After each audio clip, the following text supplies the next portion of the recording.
فهذه رسالة إلى آبائنا وأمهاتنا وإخواننا وأخواتنا وأبنائنا وبناتنا في أرض الجزائر الحبيبة، نقول لهم: حفظكم الله من كل مكروه وسوء، وأدام عليكم نعمة الأمن والإيمان ونعمة السلامة والإسلام.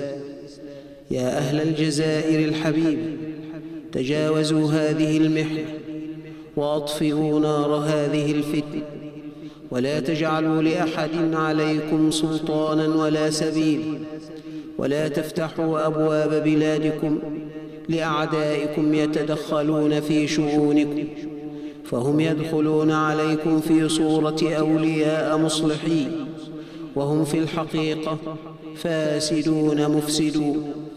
إن الذي تطلبون من الرخاء والنماء ليس في الذي إليه اليوم تدعو ومن أجله تخرجون وفيه تتورطون. إن المظاهرات والإضرابات والاعتصامات هي بوابة التدمير والتفجير والقتل والتشريد، لأن العقل آنذاك يغيب في المحفل الجمعي الذي تعلو فيه الأصوات وتتعدد فيه الرايات وتتخالف فيه القيادات وتتنازع فيه الشهوات وتكثر فيه الشبهات، فيقود القوم آنذاك أرذلهم شأنا وأقلهم عقلا وأعلاهم صوتا وأكثرهم جمعا. يا أهل الجزائر الحبيبة، لم تسلمون المقادة لأرازلكم؟ لم تجعلون البلاد تقاد بأيدي سفهائكم؟ أين أنتم من كلام ربكم ومن سنة نبيكم ومن تحذير علمائكم؟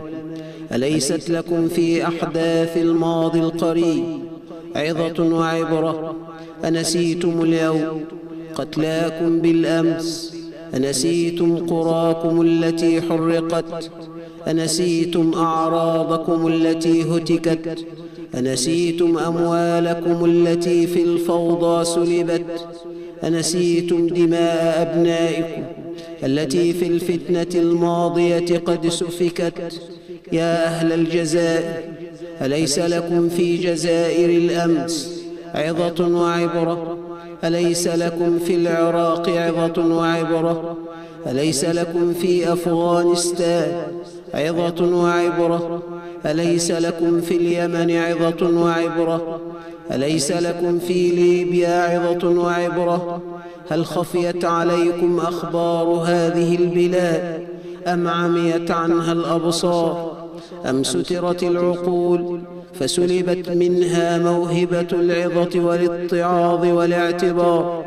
يا أهل الجزائر، عودوا من قريب واستجيبوا لدعاتكم وعلمائكم واسمعوا لعقلائكم وحكمائكم.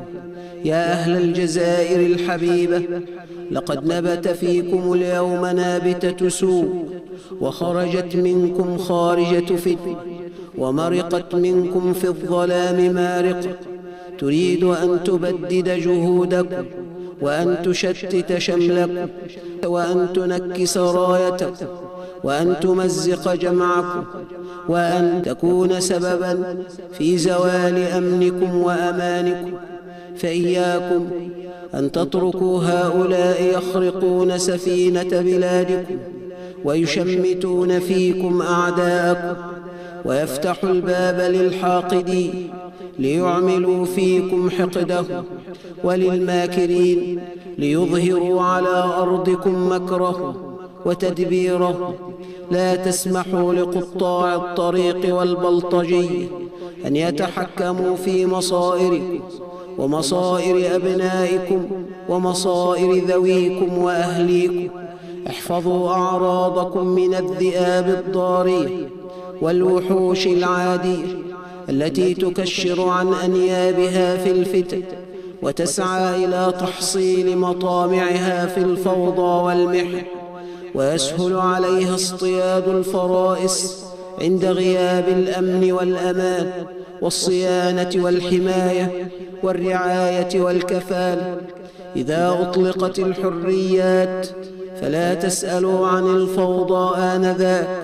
تحرق المؤسسات وتدمر المنشآت وتدمر السيارات وتكسر النوافذ وتفتح المتاجر والمحلات وتسرق الأموال وتهون الدماء وتستباح الأعراض. ويعجز المرء حينذاك عن حماية نفسه، فضلا عن حماية ماله وعرضه.